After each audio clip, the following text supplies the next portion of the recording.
Hello guys, this is Dr. Manas Shukla from Cricket Freaks. We have Salil Upadhyay, Modman from Cricket Freaks, and a special guest from Australia, Mr. Arvid Yaganegi, a renowned journalist who has been in touch with Australian sportsmen from decades now. We are here to not to celebrate anything. We are here to act during some very tough times. These are the times when we all assemble and remember our legends. This is a tough week, tough times going on. We lost Sony Ramadhin from West Indies first, and then Rodney Marsh, the great Australian wicketkeeper. And then came the jolt, which took us all down to the memory lane. We, those 40 years old and approaching 50s, remember Shane Warne like ours. He might be from Australia, but I must say Shane Warne belonged to the entire world. Shane Warne belonged to the entire cricketing arena. Anybody who loves cricket, Shane Warne was theirs. Losing Shane Warne was like losing a family member. I can vouch for myself. I can vouch for Salil. I can vouch for Arvid sir. I can tell we were in tears. We were in tears. And being a doctor, death is not something that comes as a new thing to me. I see that on a regular basis. But Shane Warne's death did something to me. And with me today is Arvid sir from Australia. Hello, Arvid sir. I know the mood is not good, the mood is somber, and this is not how we should have spoken to for the first time. But then this is the way Shane Warne planned us to meet. Your memories about Shane Warne and the way Australia is holding up to Shane Warne these days. You can please share your views with us. Yes, look, on Friday, it was not unexpected, but the death of Rodney Marsh, who I grew up with, watching and marveling at his skills. It was a very solemn moment on Friday, and I was still unpacking that.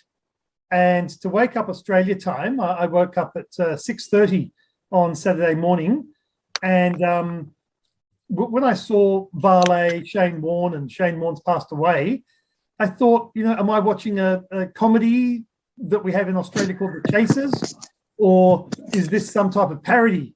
But then when the regular news started to talk about Shane Warne's legacy, it hit me. It was surreal. I was instantly numb and shock. Since then, it's been wall-to-wall coverage. Australia's been very much preoccupied with the Ukraine war and the COVID, the numbers and the shenanigans that occurs with the masks and whatnot. And for the last 3-4 days, there's been nothing else but Shane Warne.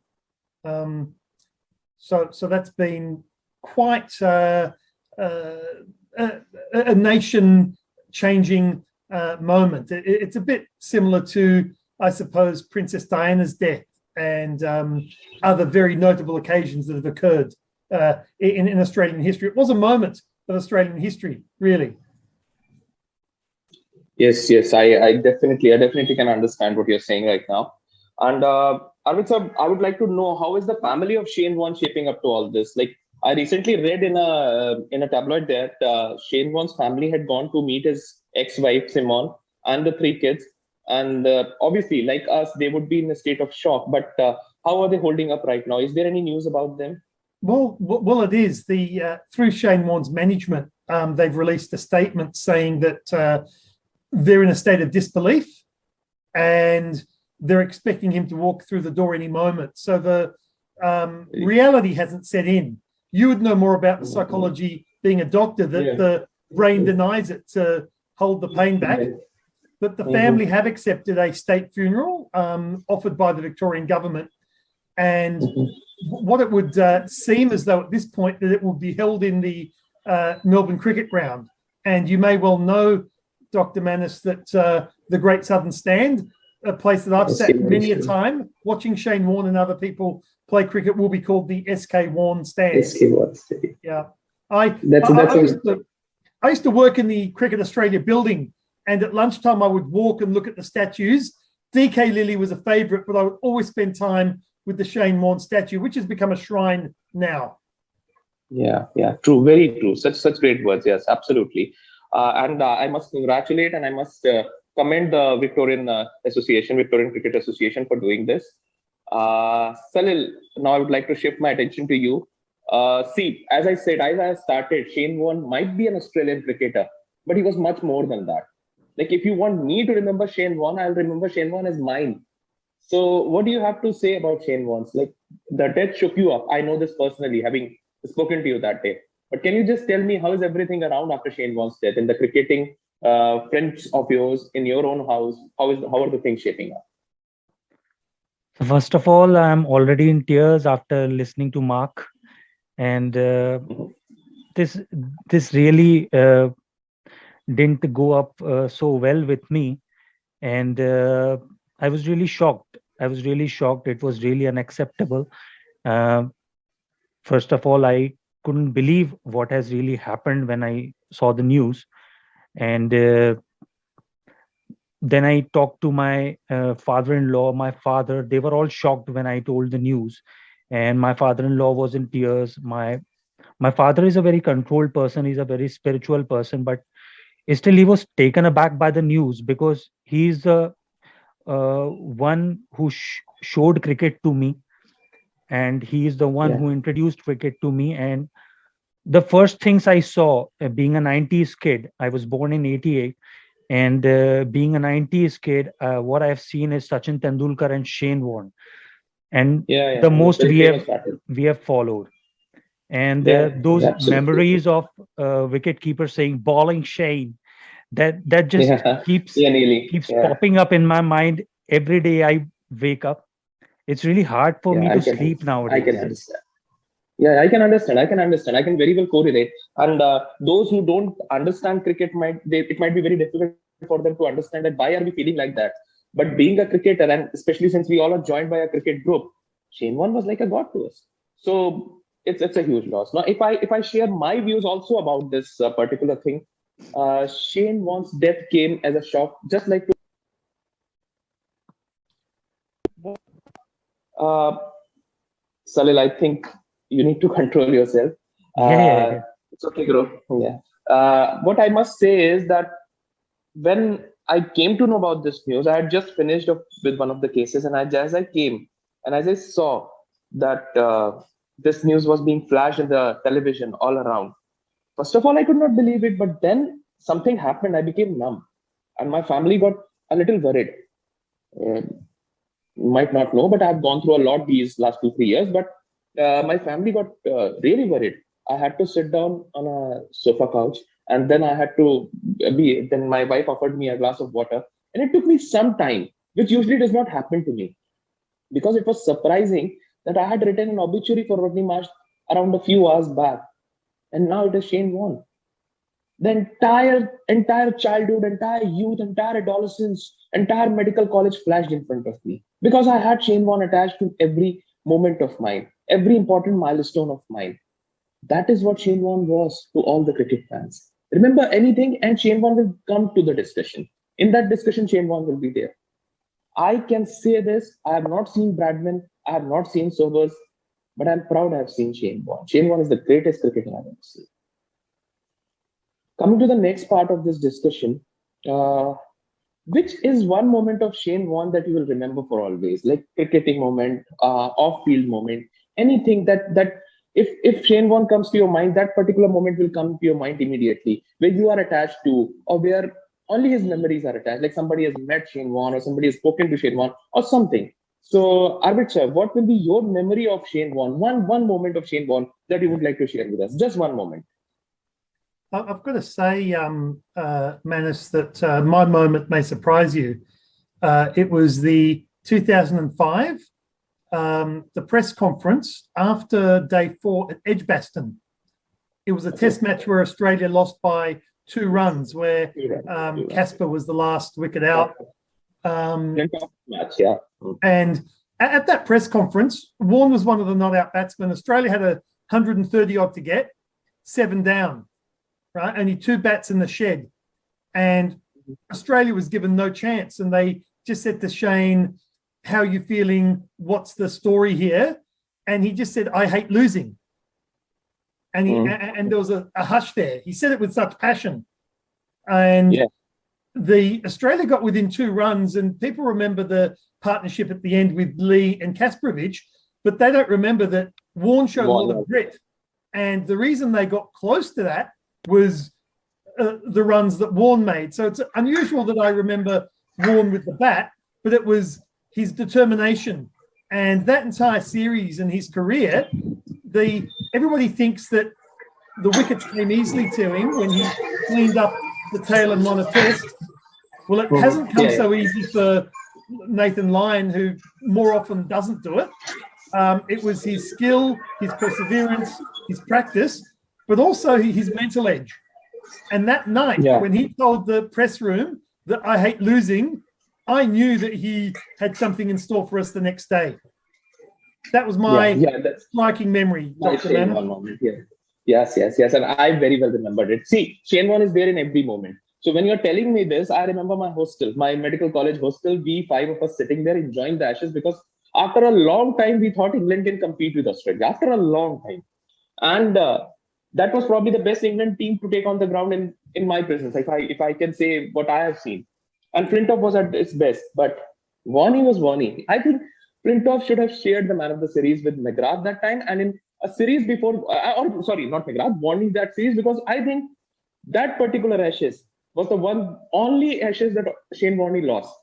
There was no other Ashes that Shane Warne lost, but that was his best performance also. The Ashes that Shane Warne lost was the best performance, according to me. Anyways, what is your best memory of Shane Warne, Mr. Salad? Sir, for me, each of those 708 wickets of Shane Warne is a special memory because those wickets were so special. True. Every ball was so special. Very true. But for me, I waited for the 700th wicket. Oh my God, you have just shared my moment. Glued onto the TV for that 700th wicket, and that just ball that turned and got Strauss. Oh, that was my moment. Just made my day. That was my moment. Yes. Very true. Very true. That 700th wicket is very special for me. Being a intern that time, I'd already got that doctor's tag. I was not supposed to bunk the internship posting. I did that and watched that 7. I had a very less time. In internship, what happens in medical internship, you didn't get a day off when you bunk. You get some hours. So for that limited time, I wanted to see Shane Warne get his 700. I said, I have just a few minutes left. But then somewhere down the mind, I had this thing that if there is some man for whom you can bet he will get somebody out in a stipulated time, it is Shane Warne. And he did that. And he did that brilliantly. If you remember, he had Andrew Strauss set up and he just got him out. And the way he ran and celebrated his 700th wicket. Oh my God. Goosebumps. So now, since you have shared this memory, I'll share my favorite memory, which has to be a different one. My favorite memory is something which happened after Shane Warne's retirement. Shane Warne had retired. Shane Warne had left international cricket. And then suddenly IPL was announced. Sachin Tendulkar was the captain of one team playing at his peak. MS Dhoni, he was at his peak. Yuvraj was at his peak. There was a team called Rajasthan Royals. And Rajasthan Royals was supposedly the weakest team in the competition, being captained by somebody who was already retired. And leg spinners are not supposed to win you matches in T20s. And that too, captained by somebody who never captained Australia. So Shane Warne's team was not supposed to win. Forget about winning, was not supposed to come even 7th in the competition. They were decided to come on 8th by all the pundits of cricket. And this man, with some youngsters who later became stars like Ravindra Jadeja, Yusuf Pathan, Shane Watson, etc., he took them in his team. The way he handled it, and when he won the competition, the way he hugged MS Dhoni, man, that man was great. He loved cricket. The best quality about Shane Warne was that he loved cricket. He was a very hard competitor, no doubt about it. He gave his 110% when he was on the field, but he loved genuine cricket. And the way he told those youngsters that you can perform and you can become future stars, the way he named Ravindra Jadeja as rock star, that 1.5 months was plain simple legacy of Shane Warne. That was the awesomeness of man, the greatest cricketer I have seen. So that's my favorite moment of Shane Warne, along with the 700th wicket and Edgbaston. And now finally, we'll have to adjust to this thought that Shane Warne is not there. We'll not hear about him. We'll not hear from him. How would you like to remember Shane Warne? Shane Warne, the cricketer, Shane Warne, the man. How would you like to remember him? I would like to ask this question from Arvid sir first. Sir, please give your parting note for Shane Warne. Yeah, as far as Shane Warne, the man, goes, people in the media, they report him as a larrikin. They're making shedding light on his foibles and his downsides, but he was a very decent human being. There wasn't an ounce of racism about him. Generous. He was very generous, and he was a bit like Bradman, that he very much respected and formed relationships with the other team, with the competitors. Very good. Very good. The way I remember him was when he was batting again with Andrew Symonds, and Australia declared the innings, and Andrew Symonds was on 156 odd, around that score. And they're walking off, and Andrew's walking quickly, and Shane Warne tells him, slow down, soak it up. And he said, Roy, which was Andrew Symonds' nickname, this doesn't happen very often. And he said, soak it up. It just showed me the amount of insight, care, humility, and mentorship. A little bit of what you talked about at the Rajasthan Royals, just in that conversation with Andrew Symonds, slow, take it in, let the crowd give you their love. So the way I remember once in a him, lifetime experience, a man who understood people, a man who understood that skin color is only about pigmentation. He was a jewel of a man, really. Very true. Beautiful words, Arvid sir. You just summed up our emotions, and believe me when you're saying that, it's becoming very tough for us to talk. Very tough for us to talk, because we can relate everything right now. We can understand everything that you are saying, and it's not easy. It does not come often that for a player of a different country, you have so much of emotions. But then again, it was Shane Warne. Shane Warne, the cricketer, Shane Warne, the man. Brilliant man, huge man. Maybe like God was lacking short of good humans, and he called one. Look, really, the openers got set with Taylor and Slater, and Slater had a very big impact in the early 90s, but it wasn't. Very true. Brilliant. And you know, Steve Waugh brought a bit of stability in the early 90s, but really, Australia was not a dominant force until Warne really took hold and was a regular and was successful. And really, I say that McGrath, and I know the Indians is not going to like this, but McGrath is sometimes overrated. Yeah, he was a very good bowler, but he was not as good as Dennis Lillee. Nowhere near. Never. It was really Australia in the 90s and in the early 2000s rode the back of Shane Warne. Absolutely. You've spoken my heart to that. And really the heartache I had in the 80s of the Australian team doing dismally, Shane Warne single-handedly, I think, rebuilt our fortunes. And I listed about 12 spinners then, and it was Shane Warne that really was the one who made Australia competitive. Very true. I can absolutely understand. Yeah. So that's why I feel when people talk about reviving the leg spin, reviving the spinners, that is absolutely true. But he revived Australian cricket altogether. Ellen Border was a very tough nut, I understand. But without a spinner, without a quality spinner, only West Indian team of 70s and 80s have ruled cricket. Otherwise, there is no other team, no other platform where you have been at numero position for such a long time without a quality spinner. So Shane Warne, and so one more thing, the impact Shane Warne had was not just limited to spin bowling, was not limited to attacking bowling. Australia got a chance never to actually care for an all-rounder, because they had got such a formidable spinner who can get you wicket anywhere, anytime, and always attacking. The man was always attacking. So four-bowler theory was working brilliantly for them. They never required a fifth bowler anywhere in the world. Yes. And Shane Warne and Glenn McGrath together, Glenn McGrath was more of a line length accuracy bowler, a very hard-working, great bowler. Absolutely not in the league of Dennis Lillee, not even in the league of Ray Lindwall and Lennon Davidson for me. But the kind of attack that Shane Warne produced with his leg spin, the kind of fear or a terror that batsman had of Shane Warne, Glenn McGrath was the biggest beneficiary of it. That is also one of the things. Yes, look, he was a very, very fine fast medium bowler. I agree, but I like the broader point you made that Warne revived leg spin bowling, but he also I think, was the chief person responsible for one of the champion teams in history. And the second biggest contributor to that team, in my mind, was Adam Gilchrist, who perhaps filled that void of the all-rounder, and he did take the game away from opposing players when they had a sniff. So absolutely. I agree, 100%. 100%. Look, Hayden and others contributed, but it was mainly those two who mainly these were, two. The game changes. The game changes for this thing. Absolutely agreed. Yeah. So thank you, Arvid sir. And now I would like to know your parting statement, Salilji. Please come up with one. Sir, Shane Warne, for me, was such a tough competitor, a person who would be so passionate on the field and off the field as well for cricket. But he was always a person who will always be a tough nut to crack on the field. He would just have a friendly banter with you on the field to get you out.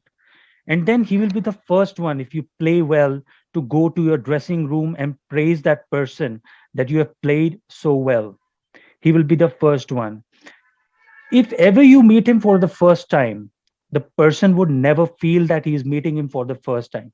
He would be so friendly, he would be so generous that he would just make you feel so comfortable, and it would make you feel that you haven't met him for the first time. He was always such a person, a very generous person. He would always help you out. He was there for the world cricket.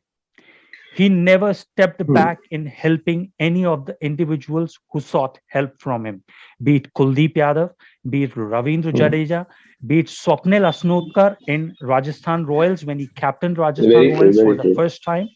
Though Swapnil Asnotkar couldn't play for India, he's playing for, I guess, UAE now. And he has been there for every one of the individuals who have sought help from him. So that will be my parting statement, that he was such a beautiful individual that you cannot just take him out of the heart. Yeah. Now, since I have to sum it up, what I'll say is that Shane Warne, the cricketer, the greatest spinner, we all know that. He has been the greatest ambassador of the game. We have discussed it very often. Shane Warne, the man, is not discussed that much. Now, Shane Warne helping Indian players. Shane Warne's charity that he did in New Zealand, Shane Warne's help that he did during COVID times, they all go unnoticed. And one more thing about Shane Warne always obliged his fans. If they were 10 standing there and cheering Warnie, and they want his signature, I saw that in '98 when there was an ODI in Kanpur. Australia lost that badly. Sachin had a marvelous day. He scored a ton. Shane Warne was going off, and people are cheering Shane Warne. He waved hand at everybody. Nobody else did, not even Indian players. But Shane Warne did that. He signed each and every autograph that a player was asking. He was a tremendous human being. The way Kuldeep Yadav took 5 wickets at Sydney cricket ground. You remember 2018 in Sydney Test match? Kuldeep Yadav got his 5-wicket haul. And when Kuldeep Yadav got his 5-wicket haul, Harsha was interviewing him. And Kuldeep said that for me, more than 5 wickets, what is important is that I had got a chance to listen to Shane Warne. And like a student, they showed it in the ESPN, this thing, snippets. And they showed like a student, Kuldeep was listening, and Warne was all warmed up, all heated up, telling him how to handle the ball and what to do with Kookaburra, because he knew Kuldeep would be handling a Kookaburra ball for the first time. And Kuldeep ended up getting 5 wickets. Kuldeep dedicated it to Shane Warne, and Shane Warne's smile, that particular smile of Shane Warne, was all over there in the stands, blushing.